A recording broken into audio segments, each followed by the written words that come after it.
daw ng mga working Filipino ang nakararanas. Sa bawat sambayan Pilipino ang mental.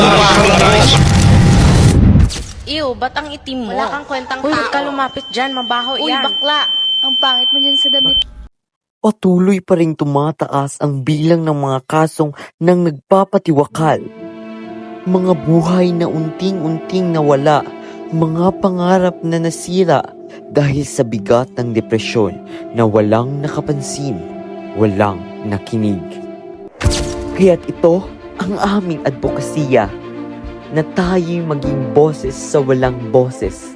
Dahil hindi mahirap ang maging mabuti, kailangan lang magsimula sa pakikinig, pag-unawa at pagtulong.